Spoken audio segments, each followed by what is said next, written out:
How much does fear play into preventing us from grasping perspective, though? Oh no, fear is everything. Yeah, like if there was one concept that I would suggest to people to take a daily confrontation with, is fear. The problem with fear is that it lies, right? So fear tells you, hey, you know, if you say that to that girl, she's gonna know she has you, you know, and she'll never really be attracted to you if she knows how much you attracted to her. Don't say that, no. How we get her is when she walks by, ignore her. Right, it's a little, you know, it's like, pop it on your shoulder. Fear tells you dumb shit like that, right? You know, so, you know, for me, the daily confrontation with fear has become a real practice for me since about three years ago. I went skydiving in Dubai, right? And skydiving is a really interesting confront with fear, right? So I gotta stand up. I'm sorry, I gotta stand up. All right. So all your friends, what happens? You go out. Oh, sorry. I dropped my thing. Yeah. So what happens is you go out the night before and you take a drink with your friends and somebody says, yeah, we should go skydiving tomorrow. And you go, yeah, we'll go skydiving tomorrow. Yeah, yeah. And you go, yeah. And everybody goes, yeah. Right? And you go home and by yourself, you're like, Right? You're like, well, yeah, I mean, they was drunk too. Right? So maybe they not, maybe, I mean, we don't have to go. We don't have to do it. So then that night you're laying in your bed and you just keep, and you're terrified. You keep imagining over and over again jumping out of an airplane and you can't figure out why you would do that, right? And you're laying there and you have the worst night's sleep of your life, but you still have the hope that your friends were drunk, right? So you wake up the next day and you go, down and you say where you were going to meet and everybody's there. You're like, oh, shit. All right, cool. Right? So you get in the van and you don't know that your friends had the same night that you had because they're pretending like they didn't. They're like, yeah, man, my uncle's a Navy SEAL and, this is going to be great. I've been looking forward to this. And you're like, oh, my God.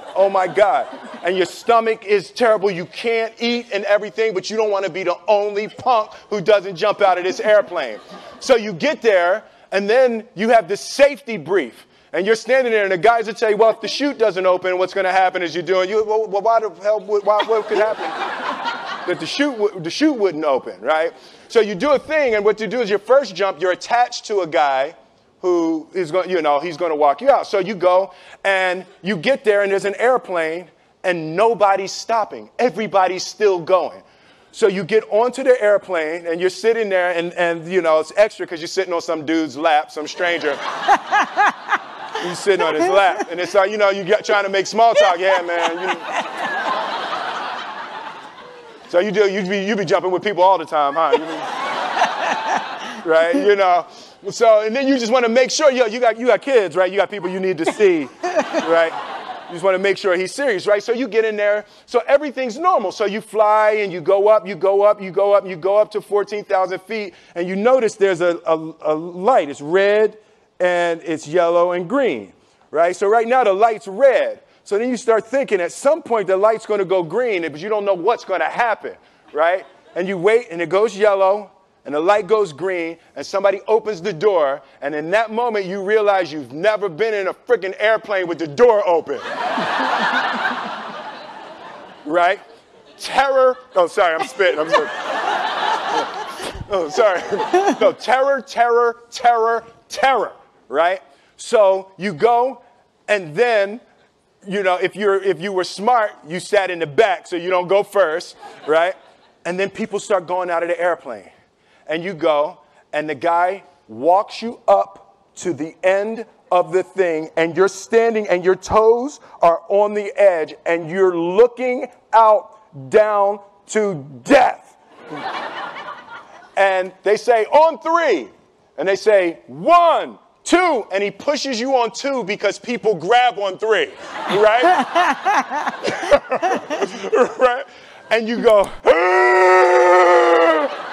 and you fall out of the airplane, and in 1 second, you realize that it's the most blissful experience of your life. You're flying, right? It doesn't feel like falling, right? It's like you actually are kind of held a little bit by the wind, and then you start falling, and there's zero fear. You realize that the point of maximum danger is the point of minimum fear. It's bliss. It's bliss, and you're flying, right? And you're doing that, and then 20 seconds, 25 seconds, 40 seconds, and you have enough time to just kind of be like, oh, shit, that's that building. I like that one. Oh, you can see the ocean. Right? You start doing all of that, and the lesson for me was, why were you scared in your bed the night before? What do you need that fear for? Just don't go. Why are you scared in your bed 16 hours before you jump? Why are you scared in the car? Why could you not enjoy breakfast? What did you need that? The fear is fear of what? You're nowhere even near the airplane. Everything up to the stepping out, there's actually no reason to be scared. It only just ruins your day.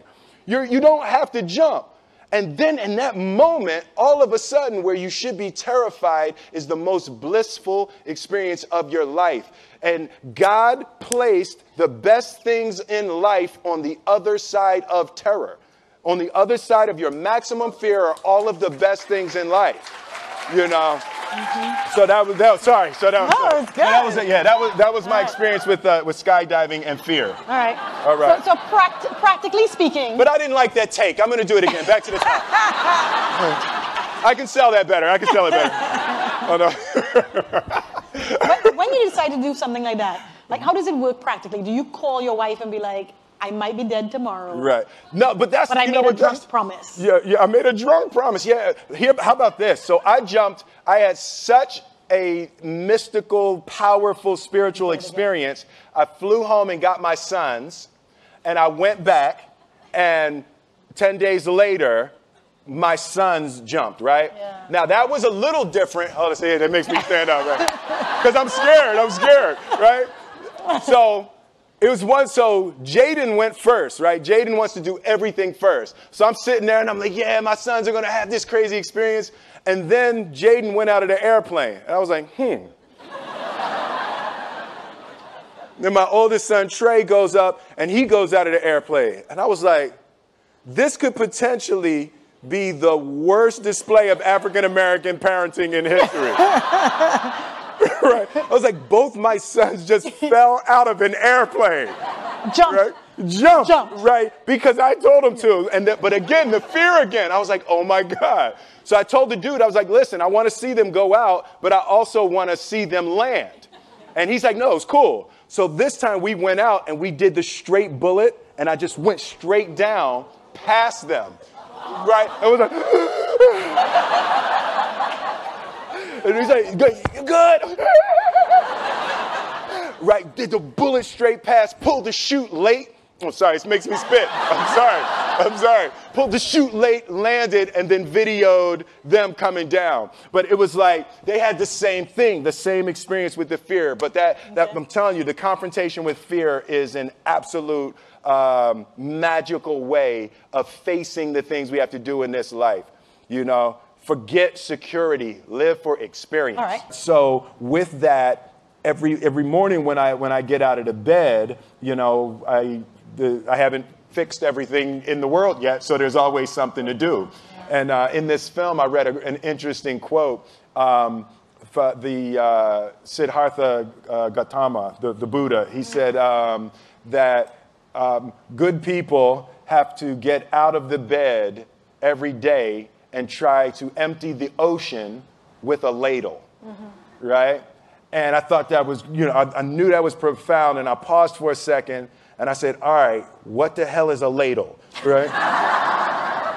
right? So that, you know, I touched it on my iPad, it's ladle. Oh, it's like a big spoon, Okay. As we it's say, like a Philly. soup spoon. Yeah, it's like a soup spoon. I was like, why you use a soup spoon? So trying to empty the ocean with a soup spoon, you know, as the mentality of how you wake up every day to try to do good in the world. So for me, I'm really driven by continually trying to elevate my mind and elevate my spirit and care for my body, and to be able to love as many people as effectively as possible with this mystery of life that I've been given.